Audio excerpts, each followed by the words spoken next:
sports fan to pay attention to, other than this promotion. I mean, sure, you've got baseball, you know, and you're getting toward the playoffs, but there's not a whole lot else going on. So we're finding, you know, there's a lot of guys writing about it, talking about it, sports radio talks about it, because there's not a whole lot else to talk about.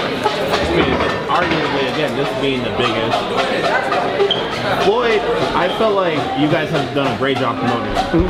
But Dana comes out yesterday and said, if Conor knocks him out, he'd be the biggest sports star in history, basically. I'm paraphrasing.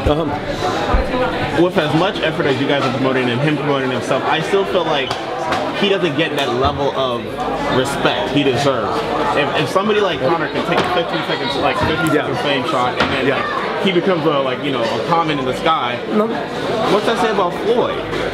Yeah, I get the point. I mean, there's a certain there's a sort of counter reaction to Floyd that I don't think is as strong as Conor. I mean, Conor's loud. Look at the retweets of the announcement. Yeah, 200,000+ off of Conor, and then like 50,000 for Floyd. Yeah, you know, and he was out there earlier, you know, which is part of it, and he's got international, which is part of it. But the reality is, you know, there's a lot of people who, you know, we're never going to really support Floyd just because of his persona and, you know, some of the things that have happened in his past.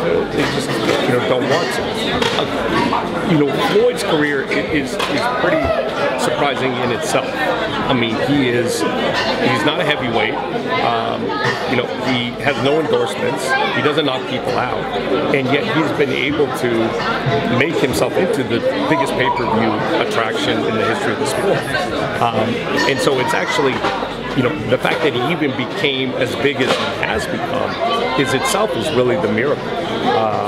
And, you know, think about it, when we became involved with Showtime, when Floyd left HBO and came to Showtime, there was a lot of people saying, oh, you know what, he doesn't have much left anyway.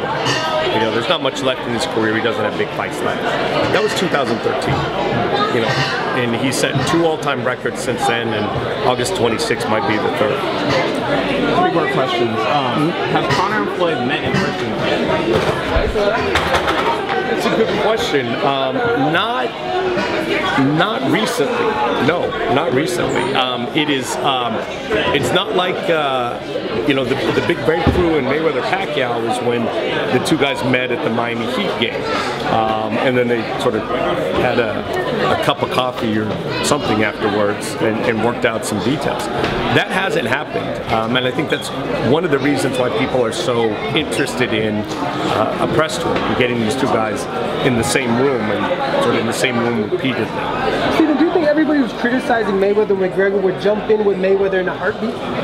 Well, I mean, we know that's the case. You know, whether it's Bob Arum with Pacquiao or Oscar De La Hoya with Canelo, they've all thrown their fighter's name out there. You know, it's a little bit of, well, if, you know, if the pretty girl didn't, you know, ask you to the prom, then you're gonna say, oh, like, I didn't want to go with her anyway. So the reality is, yeah, there's going to be a lot of criticism, but you know, it's pretty hypocritical if you look at it. One thing I've noticed about this fight, and Paulie Malignaggi told me he had the exact same experience.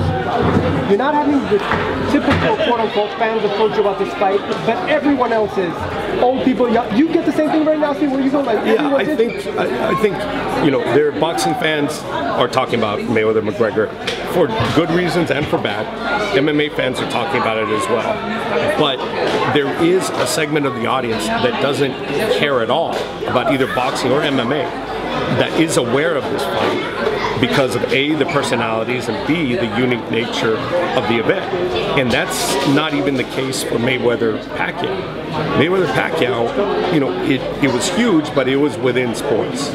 This, I think, has potential just because it's unprecedented in sort of competitive sports to be even bigger.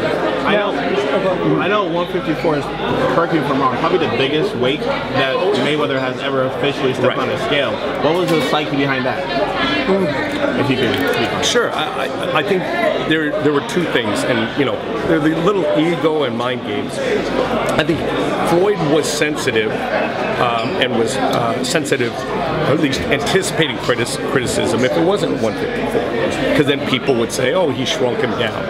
He hears that about Canelo sometimes. So okay, so let's take that argument. Floyd says, "Okay, let me take that argument." And at the same token, on the Conor side, Conor is, everyone's thinking Conor, what are you doing? 5 rounds is what you've been doing. You can't go 10, let alone 12. I think from the Conor side is a little bit of ego and said, screw you guys, I'll agree to 12. I can do 12 rounds. Yeah. So it's interesting. They both are very proud guys, very accomplished guys, right. And I think they're anticipating a lot of the criticism. What do you think